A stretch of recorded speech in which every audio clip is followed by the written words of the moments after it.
ഞങ്ങൾക്ക് കോൺഫിഡൻസിന് ഒരു കുറവുമില്ല.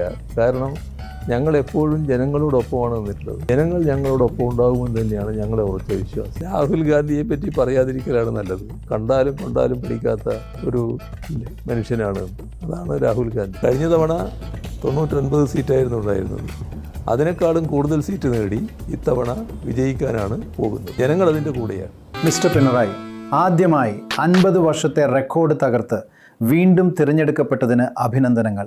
അല്ലെങ്കിൽ അതൊരു കറങ്ങുന്ന വാതിൽ പോലെ അധികാരത്തിൽ വന്നും പോയും ഇരിക്കുന്ന ഒരു രീതിയായിരുന്നു.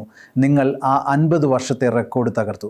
നിങ്ങൾ 2 തവണ തിരഞ്ഞെടുക്കപ്പെട്ടു. ഇപ്പോൾ നിങ്ങൾ ഒരു 3-ാം ഊഴമാണ് ലക്ഷ്യമിടുന്നത്. കൂടാതെ അഭിനന്ദത്, ഞാൻ ഉദ്ദേശിച്ചത് നിങ്ങൾക്കൊരു ശക്തനായ നേതാവ് എന്ന പ്രതിച്ഛായയുണ്ട്. ഞാൻ ഉദ്ദേശിച്ചത് ഞങ്ങൾ എല്ലായിടത്തുമുള്ള വോട്ടർമാരുമായി സംസാരിക്കുകയായിരുന്നു. നിങ്ങൾ ഒരു ശക്തനായ നേതാവാണെന്ന പ്രതിച്ഛായയാണ് ഉള്ളത്. എന്നാൽ അതിനോടൊപ്പം നിങ്ങൾ അത്ര ശക്തനായതുകൊണ്ട് നിങ്ങളുടെ മന്ത്രിസഭയിൽ യഥാർത്ഥ കഴിവുള്ളവരെ വളരാൻ അനുവദിക്കുന്നില്ല എന്നൊരു ആക്ഷേപവുമുണ്ട്. മികച്ച 2 മന്ത്രിമാരായ ഐസക്കും ശൈലജയും പുറത്ത്. 2 ടേം എന്ന നിബന്ധന നിങ്ങൾക്കുണ്ടെന്ന് എനിക്കറിയാം. പക്ഷേ നിങ്ങൾക്ക് ഇളവുകൾ നൽകാമായിരുന്നു. അവർ അത്രയും മികച്ചവരായിരുന്നു. അവർ നിങ്ങളുടെ ഏറ്റവും മികച്ച മന്ത്രിമാരായിരുന്നു. എന്നിട്ടും അവർ പുറത്താണ്. അതാണ് ആളുകൾ പറയുന്നത്. അതെന്തുകൊണ്ടാണ്? സോറി, ഞാൻ മലയാളത്തിൽ സംസാരിക്കാം. അതെ, അതൊരു പൊതു തീരുമാനമായിരുന്നു. ആ മന്ത്രിസഭയിൽ എല്ലാവരും ഒരേപോലെ മികവാർന്ന രീതിയിൽ പ്രവർത്തിച്ചവരാണ്. പക്ഷേ അവിടെ ഞങ്ങളൊരു പൊതു തീരുമാനമെടുത്തു, എല്ലാവരും മാറാമെന്നുള്ളത്. അതൊരു പാർട്ടി നിലപാടുകളായിരുന്നു. അതിൻ്റെ ഭാഗമായിട്ട് എക്സംഷൻ എനിക്ക് മാത്രമായിരുന്നു. മറ്റെല്ലാവരും മാറണമെന്നാണ് കണ്ടിരുന്നത്. അതിൻ്റെ ഭാഗമായി സംഭവിച്ചതാണ്. അത് ആ ഘട്ടത്തിൽ എന്ത് സംഭവിക്കുമെന്ന ആശങ്ക ചിലർക്കെങ്കിലും ഉണ്ടായിരുന്നു. പക്ഷേ അനുഭവം കാണിക്കുന്നത് അതിൽ മറ്റ് പ്രശ്നങ്ങളുണ്ടായില്ല എന്നുള്ളതാണ്. പുതിയ ആളുകൾ നല്ല മികവോടെ പ്രവർത്തിക്കുന്ന നിലയുണ്ടായി. ഇപ്പോൾ തിരിഞ്ഞു നോക്കിയാൽ കേരളത്തിൻ്റെ ഈ കഴിഞ്ഞ 5 വർഷം മുൻപത്തെ 5 വർഷം പോലെ തന്നെ നല്ല നിലയിൽ പ്രവർത്തിച്ചിട്ടുണ്ട്. അത് പ്രത്യേകമായ ഒരു നെഗറ്റിവിറ്റിയും ഉണ്ടാക്കിയിട്ടില്ല. അതാണ് വസ്തുത. സാർ, താങ്കളെ ഇവിടെയുള്ള പല അനുയായികളും ഒരു ക്യാപ്റ്റൻ എന്ന് വിളിച്ചിട്ടുണ്ട്. ഒരു കാര്യം, താങ്കൾ നേതാവായി 10 വർഷം പൂർത്തിയാക്കി കഴിഞ്ഞു. ഇപ്പോൾ താങ്കളുടെ പ്രചാരണ മുദ്രാവാക്യം മറ്റാരുണ്ട് LDF അല്ലാതെ എന്നാണെന്നും പറയുന്നു. ലോക്സഭാ തെരഞ്ഞെടുപ്പിലോ തദ്ദേശ സ്വയംഭരണ തെരഞ്ഞെടുപ്പിലോ ഉള്ള പ്രകടനം ഒരുപക്ഷെ മറ്റ് ബദലുകളുണ്ടെന്ന് സൂചിപ്പിക്കും. ഓരോ തെരഞ്ഞെടുപ്പിനും ഓരോ രീതിശാസ്ത്രമാണ്. അതിൻ്റെ ഭാഗമായി നിയമസഭാ തെരഞ്ഞെടുപ്പിനെ നിയമസഭാ തെരഞ്ഞെടുപ്പായിട്ട് കാണണം. നിയമസഭാ തെരഞ്ഞെടുപ്പ് കേരളത്തിൻ്റെ മൊത്തം ഭാവിയെ നിർണ്ണയിക്കുന്നതാണ്. ഇതിൽ കേരളത്തിൻ്റെ അനുഭവം അതാണ് പ്രധാനം. അനുഭവത്തിൻ്റെ അടിസ്ഥാനത്തിലാണ് 2016 മുതൽ 21 വരെയുള്ള 5 വർഷക്കാലം. അതിനു മുൻപ് നാട് വല്ലാത്ത തകർച്ചയിലായിരുന്നു. അതിനെ മാറ്റാൻ LDFന് കഴിഞ്ഞു. ജനങ്ങൾ പ്രതീക്ഷിക്കുന്ന രീതിയിലുള്ള മുന്നേറ്റം നാട്ടിലുണ്ടായി. ഓരോ രംഗത്തും, വിദ്യാഭ്യാസ രംഗം, ആരോഗ്യരംഗം, നമ്മുടെ പരിസ്ഥിതി രംഗം, വ്യാവസായിക രംഗം, IT മേഖല, കാർഷിക രംഗം, എല്ലാ മേഖലയും വലിയ മാറ്റമുണ്ടായി. ഇത് ജനങ്ങളാകെ ആഗ്രഹിക്കുന്നതുകൊണ്ടാണ് നേരത്തെ പിണറായി റോയ് പറഞ്ഞതുപോലെ 50 വർഷത്തെ ചരിത്രം തിരുത്തി കേരളത്തിന് തുടർഭരണം സമ്മാനിച്ചത്.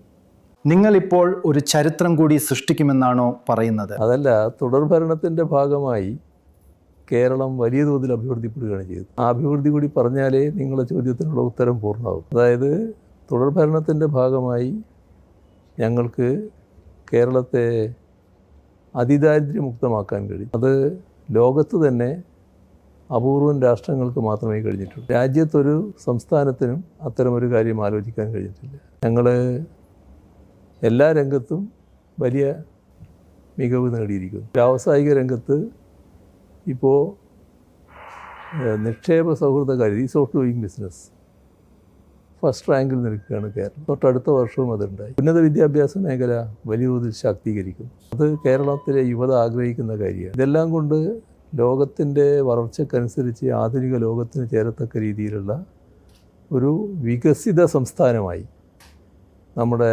കേരളം മാറാൻ പോവുകയാണ്. അതിൻ്റെ ഭാഗമായി ജനങ്ങൾ LDFനെ പിന്താങ്ങിയത് ഇതെല്ലാം പ്രതീക്ഷിച്ചുകൊണ്ടാണ്. അത് നിറവേറ്റാൻ ഞങ്ങൾക്ക് സാധിച്ചിട്ടുണ്ട്. ജനങ്ങൾ പൂർണ്ണമായി ഞങ്ങളുടെ കൂടെ ഉണ്ടാവുമെന്ന് തന്നെയാണ് ഞങ്ങൾ പ്രതീക്ഷിക്കുന്നത്. തിരുവനന്തപുരത്ത് നിന്ന് ഇവിടേക്ക് ഡ്രൈവ് ചെയ്യുമ്പോൾ ഏകദേശം ഓരോ 300 വാരയിലും നിങ്ങളുടെ ചിത്രമുള്ള LDFന് വോട്ട് ചെയ്യുക എന്ന് പറയുന്ന ഒരു വലിയ ഹോർഡിംഗ് ഉണ്ട്. അപ്പോൾ ഇത് നിങ്ങൾക്ക് വ്യക്തിപരമായ ഒരു തെരഞ്ഞെടുപ്പാണോ?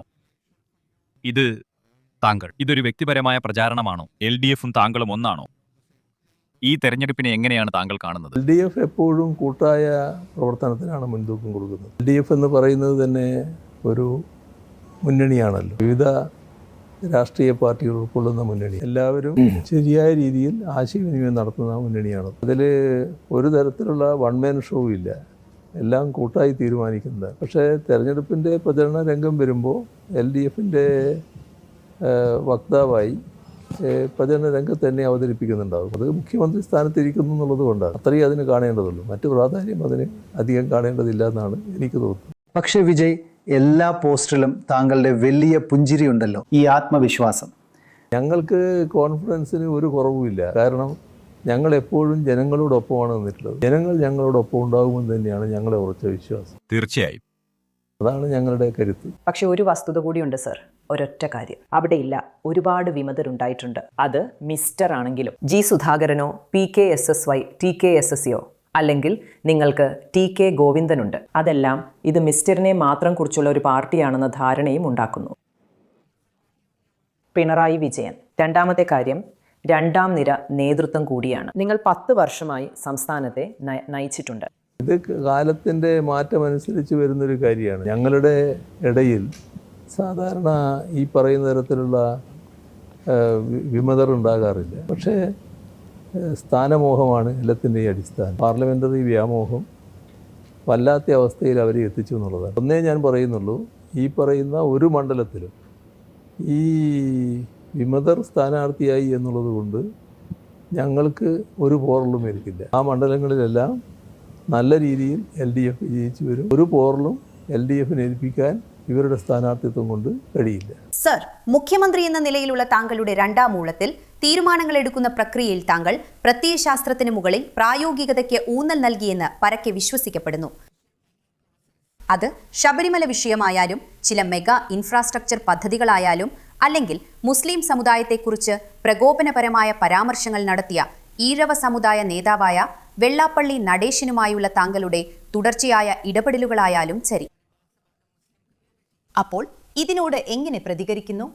ഇതിൽ LDF എടുക്കുന്ന നിലപാട് പൊതുവെ നാടിൻ്റെ വികസനത്തിന് ചേർന്നതാണ്. അതിൻ്റെ ഭാഗമായാണ് ഓരോ പദ്ധതിയും നടപ്പാക്കാൻ ശ്രമിച്ചത്. നാഷണൽ ഹൈവേ വികസനം കേരളത്തിന് ആവശ്യമായിരുന്നു. അത് എതിർപ്പുണ്ടായിരുന്നു. എതിർപ്പിനെ അതിജീവിച്ചുകൊണ്ട് നടപ്പാക്കാൻ ഞങ്ങൾക്ക് സാധിച്ചു. ജനങ്ങൾ നൽകിയ പിന്തുണയാണ് അതിനടിസ്ഥാനം. ജനങ്ങളത് ആഗ്രഹിക്കുകയാണ്.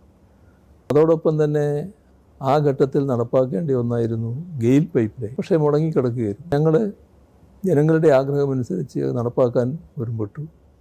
അത് നടപ്പാക്കി. ഇതിലൊക്കെ ഞങ്ങൾ സ്വീകരിച്ച സമീപനം ജനങ്ങളെ ബോധ്യപ്പെടുത്തുക എന്നുള്ളതാണ്. ജനങ്ങളെ ബോധ്യപ്പെടുത്തി ജനങ്ങളെ കൂടെ നിർത്തി. അങ്ങനെ ജനങ്ങളെ സഹകരിപ്പിച്ചു. നല്ല രീതിയിൽ നടപ്പാക്കാനായി. ഞങ്ങൾ ആ ഘട്ടത്തിൽ തന്നെ മുടങ്ങി നിന്നൊരു പദ്ധതിയായിരുന്നു എടമൺ കൊച്ചി പവർ ഹൈവേ. അതും പവർ ഗ്രിഡ് കോർപ്പറേഷൻ ഉപേക്ഷിച്ചു പോയതാണ്. അവരെ തിരിച്ചു വിളിച്ചു, പണി പൂർത്തിയാക്കാൻ പറഞ്ഞു. അതിനും ചില തടസ്സങ്ങളുണ്ടായി. പക്ഷേ പൂർത്തീകരിക്കാൻ ഞങ്ങൾക്ക് സാധിച്ചു. നാടിനോട് പ്രതിബദ്ധതയുള്ളൊരു മുന്നണി എന്ന നിലക്കാണ് ഇതെല്ലാം പൂർത്തീകരിച്ചത്.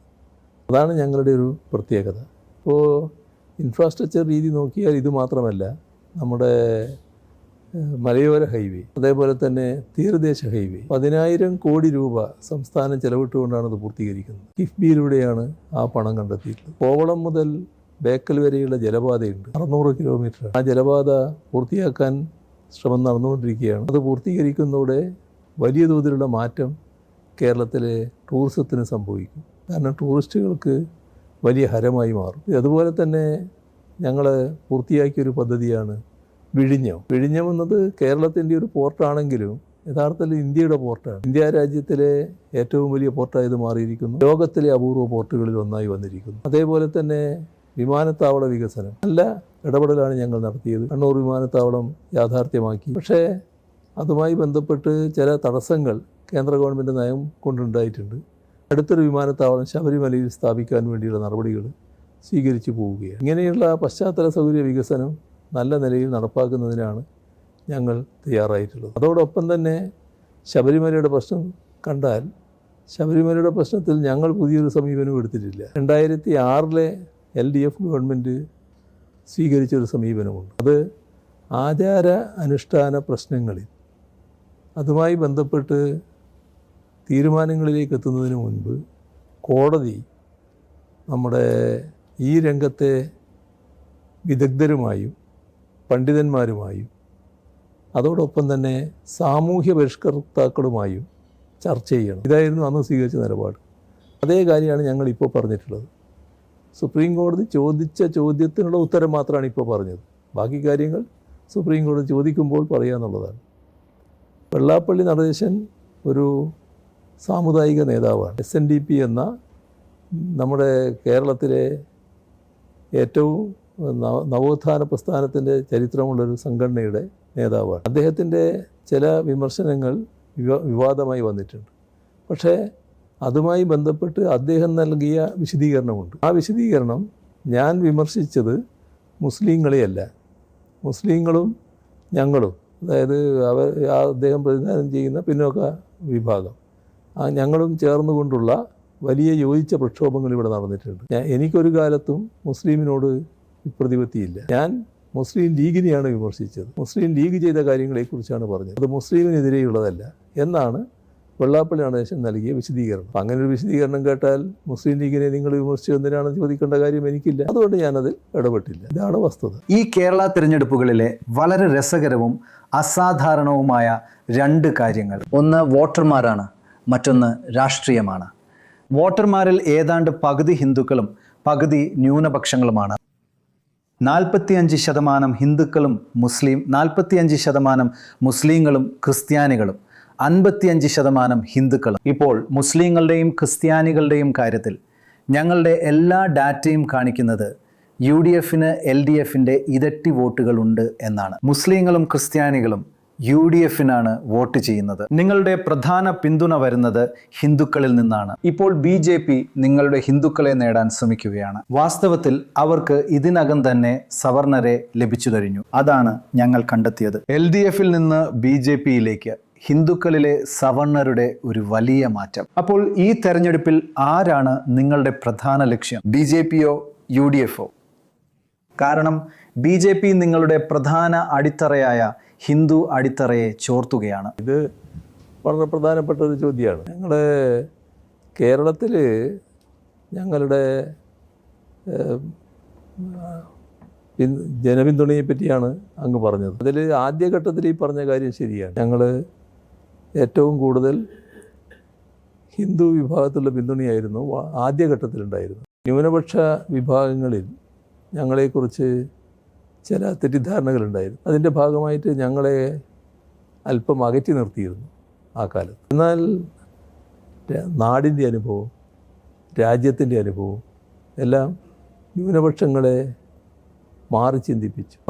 രാജ്യത്തുണ്ടായ ന്യൂനപക്ഷങ്ങൾക്ക് നേരെയുള്ള നീക്കങ്ങൾക്കെല്ലാം ശക്തമായ പ്രതിരോധം സൃഷ്ടിച്ചത് ഞങ്ങളാണ്.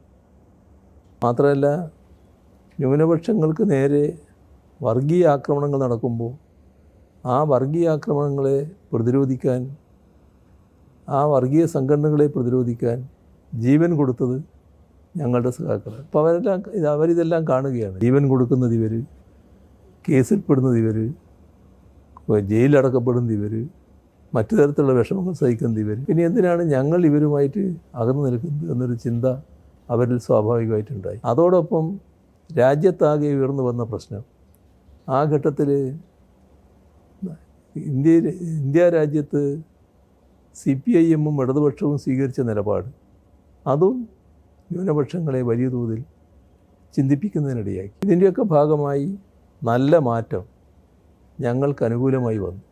അതായത് നേരത്തെ ഞങ്ങളെ അകറ്റി നിർത്തിയിരുന്നുവെന്ന് തോന്നിയെങ്കിലും നല്ല സ്വീകാര്യത ന്യൂനപക്ഷങ്ങളിൽ പൊതുവിലുണ്ടായി. ഇപ്പോൾ ഞങ്ങളുടെ അനുഭവം, ഞങ്ങൾക്ക് ന്യൂനപക്ഷ വിഭാഗത്തിൽ ഏതെങ്കിലും ഒരു വിഭാഗത്തെ സമീപിക്കുന്നതിന് ഒരു പ്രയാസമില്ല. ആ വിഭാഗത്തിന് ഞങ്ങളെ സമീപിക്കുന്നതിനും ഒരു പ്രയാസമില്ല. ഇപ്പോൾ ഗവൺമെൻറ് എന്ന നിലക്ക് നോക്കിയാൽ ഗവൺമെൻറ്റും ന്യൂനപക്ഷ വിഭാഗങ്ങളും തമ്മിൽ നടത്തുന്ന ആശയവിനിമയങ്ങൾ വളരെ നല്ല സൗഹാർദ്ദപരമായിട്ട് ആശയവിനിമയങ്ങൾ. അവരുടെ എല്ലാ നേതൃത്വവുമായും നല്ല ബന്ധമാണ് പുലർത്തിപ്പോരുന്നത്. ഇന്ന് അങ്ങ് പറഞ്ഞ രീതിയിൽ ഹിന്ദു വിഭാഗം നല്ല തോതിൽ LDFനെയും CPIMനെയും പിന്താങ്ങുന്നുണ്ടെന്നുള്ളത് ശരിയാണ്. ആ പിന്തുണ ഇപ്പോഴും തുടരുന്നുണ്ട്. ഇതിനെയൊക്കെ ഏത് തരത്തിൽ ദുർബലപ്പെടുത്തി CPIMനെയും ഇടതുപക്ഷത്തെയും LDFനെയും ദുർബലപ്പെടുത്താം എന്നതാണ് കോൺഗ്രസും BJPയും നോക്കുന്നത്. ഇപ്പോൾ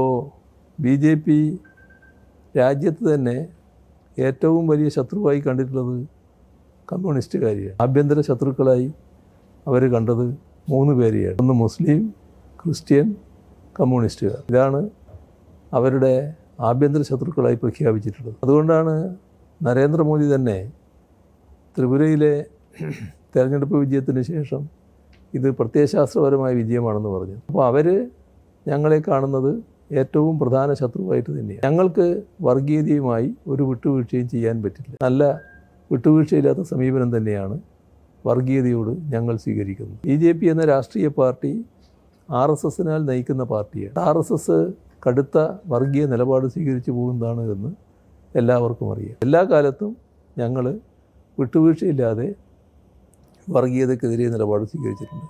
എല്ലാ വർഗീയതക്കെതിരെയും ഉറച്ച നിലപാടാണ് ഞങ്ങൾ സ്വീകരിക്കുന്നത്. കേരളത്തിൻ്റെ സാഹചര്യം പരിശോധിച്ചാൽ കേരളത്തിൽ ഏറ്റുമുട്ടുന്നത് വലിയ തോതിൽ ജയസാധ്യത ഓരോ മണ്ഡലവും എടുത്താൽ അത് UDFും LDFും തമ്മിലാണ്. അപ്പോൾ LDFിൻ്റെ പ്രധാന എതിരാളിയായിട്ട് വരുന്നത് പലയിടത്തും UDF ആയിരിക്കും. ഇവിടെ BJPക്ക് കേരളത്തിൽ ഒരു സീറ്റും കിട്ടാനിടയില്ല എന്നാണ് ഞാൻ കരുതുന്നത്. ഒരു സീറ്റും കിട്ടാനിടയില്ല. പക്ഷേ BJPയെ പ്രധാന ശത്രുവായി തന്നെ ഞങ്ങൾ കാണുകയാണ്. എന്തുകൊണ്ട്? BJP നാട്ടിൽ സ്വാധീനം ഉറപ്പിച്ചാൽ അത് സീറ്റ് നേടലല്ല, ഏതെങ്കിലും തരത്തിൽ സ്വാധീനം ഉറപ്പിക്കുന്ന നില വന്നാൽ തന്നെ നാടിൻ്റെ അന്തരീക്ഷം മാറും. നാടിൻ്റെ സമാധാനത്തിനും ശാന്തിക്കും വിഘാതം വരും. അപ്പോൾ നാടിൻ്റെ ശാന്തിയും സമാധാനവും നിലനിൽക്കേണ്ടതായിട്ടുണ്ട്. ഈ കഴിഞ്ഞ 10 വർഷക്കാലം കേരളം വർഗീയ സംഘർഷമില്ലാത്ത, വർഗീയ കലാപമില്ലാത്തൊരു നാടാണ്. രാജ്യത്തിൽ നിന്ന് തീർത്തും വേറിട്ട ഒരു സാഹചര്യമാണ് കേരളത്തിൽ നിലനിൽക്കുന്നത്. ശാന്തിയും സമാധാനവും ഇവിടെ നിലനിൽക്കുകയാണ്. കേരളത്തിൽ ജീവിക്കാൻ പലരും കൊതിക്കുകയാണ്. അതിൻ്റെ ആ അന്തരീക്ഷം ഈ RSSനും മറ്റും സ്വാധീനം കിട്ടിയാൽ മാറിപ്പോകും. ഇപ്പോൾ നമ്മളെല്ലാവരും നമുക്കിഷ്ടമുള്ള വസ്ത്രം ധരിക്കുകയാണ്, നമുക്കിഷ്ടമുള്ള ഭക്ഷണം കഴിക്കുകയാണ്, നമുക്കിഷ്ടമുള്ള രീതിയിൽ ഇഷ്ടമുള്ള ആരാധനാലയങ്ങളിൽ പോവുകയാണ്. അതിനെല്ലാം ഇവിടെ അവകാശമുണ്ട്. ആർക്കും ആരുടെയും മേലെ മറ്റ് നിയന്ത്രണങ്ങൾ ഏർപ്പെടുത്താൻ പറ്റില്ല. ഈ അന്തരീക്ഷം തകരാതിരിക്കണമെന്ന് ഞങ്ങൾ കാണുന്നു. അതുകൊണ്ടാണ് BJPയെ ഞങ്ങൾ പ്രധാന ശത്രുവായി തന്നെ കാണുന്നത്. തെരഞ്ഞെടുപ്പിൽ UDF ആണ് ഓരോ മണ്ഡലത്തിലും പ്രധാന ശത്രുവായി കരുതുന്നത്. അവരെ പരാജയപ്പെടുത്തുക എന്നുള്ളതാണ് ഞങ്ങൾ കാണുന്ന പ്രധാന രീതി. അതേസമയം BJPക്ക് ഒരു മണ്ഡലവും ലഭിക്കാനിടയില്ല എന്നും ഞങ്ങൾ കാണുക. BJP നിങ്ങളുടെ പ്രധാന ശത്രുവാണെന്ന് നിങ്ങൾ പറയുന്നു. എന്നാൽ ഇവിടെ ഏറ്റവും പ്രധാനപ്പെട്ട രാഷ്ട്രീയ എതിരാളി അവരുമല്ല. എന്നിട്ടും നിങ്ങളുടെ സംസ്ഥാനത്ത് BJPയുടെ സാന്നിധ്യം വളരുകയാണെന്ന് നിങ്ങൾ സമ്മതിക്കുകയും ചെയ്യുന്നു. കൂടാതെ മിസ്റ്റർ കോൺഗ്രസിനെയും UDFനെയും പരാജയപ്പെടുത്താൻ വേണ്ടി നിങ്ങൾ യഥാർത്ഥത്തിൽ BJPയുമായി ഒരു ധാരണയിലാണെന്ന് രാഹുൽ ഗാന്ധി പറയുന്നു. രാഹുൽ ഗാന്ധിയെ പറ്റി പറയാതിരിക്കലാണ് നല്ലത്. അദ്ദേഹം, ഞാൻ കഴിഞ്ഞ ഒരു പത്രസമ്മേളനത്തിൽ പറഞ്ഞു, കണ്ടാലും കൊണ്ടാലും പഠിക്കാത്ത ഒരു മനുഷ്യനാണ്.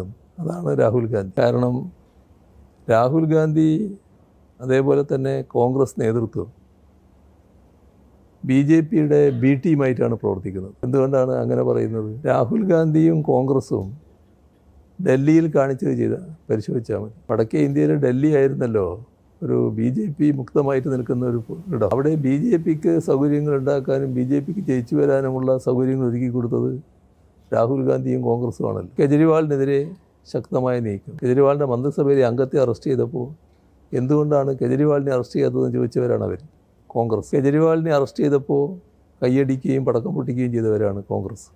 ഇപ്പോൾ കോടതി കെജ്രിവാളിനെ കുറ്റവിമുക്തനാക്കി. യഥാർത്ഥത്തിൽ BJPക്ക് മുഖത്തടിയേൽക്കുമ്പോൾ തന്നെ കോൺഗ്രസിനും കൂടിയാണല്ലോ അടിയിരിക്കുന്നത്. അവിടെ തെരഞ്ഞെടുപ്പ് വന്നു. കോൺഗ്രസിൻ്റെ സാധ്യത എന്താണെന്ന് എല്ലാവർക്കും അറിയാമല്ലോ. പക്ഷേ BJPക്ക് വരാനുള്ള സൗകര്യം ഒരുക്കുമാറ് നമ്മുടെ കെജ്രിവാളിനെയും AAPയെയും എതിർക്കുന്ന നിലപാടല്ലേ കോൺഗ്രസ് സ്വീകരിച്ചത്? അത് BJPക്ക് അധികാരത്തിൽ വരാൻ സൗകര്യം ഉണ്ടാക്കിയല്ലോ. അതല്ലേ ഒരു BJPയുടെ B പാർട്ടിയായി അതപ്പതിച്ചു എന്നുള്ളതിൻ്റെ തെളിവ്. ഇപ്പോൾ ഹരിയാന നിങ്ങൾക്ക് എല്ലാവർക്കും അറിയാമല്ലോ നല്ലതുപോലെ. ഹരിയാനയിൽ BJP ജയിച്ചു വരുമെന്ന് ആരെങ്കിലും കണക്കാക്കിയോ? BJP പോലും കണക്കാക്കിയിട്ടില്ല. പക്ഷേ എന്തുകൊണ്ടാണ് ഇന്നത്തെ ഇന്ത്യയിൽ നമ്മുടെ രാജ്യത്തിൻ്റെ അവസ്ഥ വെച്ച് BJPയെ നേരിടാൻ BJP ഇതര പാർട്ടികളിൽ ഏതെങ്കിലും ഒന്ന് വിചാരിച്ചാൽ മാത്രം കഴിയില്ല. BJP ഇതര പാർട്ടികളുടെ വിപുലമായൊരു യോജിപ്പ് വേണം. യോജിപ്പിനെതിരായിട്ടല്ലേ കോൺഗ്രസ് ഹരിയാനയിൽ പ്രവർത്തിച്ചത്? അതുകൊണ്ടല്ലേ ഒന്നിച്ച് നിർത്തേണ്ടവരെ ഒന്നിച്ച് നിർത്താൻ പറ്റാതിരുന്നത്? അത് BJPക്കാണല്ലോ സഹായകരമായത്. അതിൻ്റെ ഫലം BJPക്ക് ഗുണം കിട്ടി എന്നുള്ളതല്ലേ. ഇതിൻ്റെ തന്നെ വേറൊരു ഭാഗമല്ലേ ബീഹാറിൽ കണ്ടത്. ബീഹാർ അടക്കമുള്ള സംസ്ഥാനങ്ങളിൽ തെരഞ്ഞെടുപ്പ് നടക്കുമ്പോൾ അവിടെയെല്ലാം ഒരു രംഗം കലുഷിതമാക്കുകയാണല്ലോ കോൺഗ്രസ് ആദ്യം ചെയ്യുന്നത്. രംഗം കലുഷിതമായാൽ BJPക്ക് അനുകൂലമായ അവസ്ഥയായില്ലേ. അതോടെ പിന്നീട് ഇവർ യോജിക്കുന്നുണ്ടാവും. അപ്പോഴേക്ക് രംഗം മോശമായില്ലേ, BJPക്ക് അനുകൂല സ്ഥിതി വന്നില്ലേ, BJPക്ക് ജയിക്കാനായില്ലേ. ഇങ്ങനെയുള്ളൊരു സമീപനമാണ് എല്ലാ കാലത്തും ഇവർ സ്വീകരിച്ചിട്ടുള്ളത്. അത് രാജ്യത്തിൻ്റെ മറ്റു ഭാഗങ്ങളിൽ കാണുകയാണ്. കേരളത്തിൽ പിന്നെ പണ്ടേ ജനസംഘവുമായും BJPയുമായിട്ടൊക്കെ യോജിച്ച് മത്സരിച്ച അനുഭവമാണ് കേരളത്തിലെ കോൺഗ്രസിനുള്ളത്. അതാണ് നാം കാണേണ്ടത്. നിങ്ങൾ സാമ്പത്തിക ഉപരോധത്തെക്കുറിച്ച് സംസാരിച്ചു കൊണ്ടേയിരിക്കുന്നു. കേന്ദ്രത്തിൽ BJP അധികാരത്തിലിരിക്കുകയും നിങ്ങൾ ഇവിടെയുമാണെങ്കിൽ കേന്ദ്രത്തിൽ നിന്ന് സംസ്ഥാനത്തിന് ആര് ഫണ്ട് നൽകും? അതുകൊണ്ട് സംസ്ഥാനം കഷ്ടപ്പെടുമോ? ഇത് വലിയ തോതിലുള്ള അവഗണനയാണല്ലോ കേരളത്തിന് വരുന്നത്. നമ്മുടെ കേരളത്തിൻ്റെ അവസ്ഥ പരിശോധിച്ചാൽ കേരളത്തിൻ്റെ ജനസംഖ്യ ദേശീയ ജനസംഖ്യയുടെ 2.5% നമുക്ക് കിട്ടുന്ന നികുതി വീതം 1.9 മാത്രമാണ്. അപ്പോൾ വലിയ തോതിലുള്ള കുറവില്ലേ. ജനസംഖ്യാനുപാതികമായിട്ടുള്ള നികുതി വീതം ഇല്ലല്ലോ. ഞങ്ങൾക്ക് ലഭിക്കേണ്ട സാധാരണഗതിയിൽ ലഭിക്കേണ്ട വീതങ്ങളൊക്കെ വല്ലാതെ വെട്ടിക്കുറയ്ക്കും. ഇതൊക്കെ കേരളം അനുഭവിച്ചുകൊണ്ടിരിക്കുകയല്ലേ. കടമെടുക്കുന്നത് സാധാരണ ഒരു സംസ്ഥാനത്തിൻ്റെ വികസനത്തിന് വേണ്ടിയാണല്ലോ, മറ്റ് ചിലവുകൾക്കെല്ലാവരും.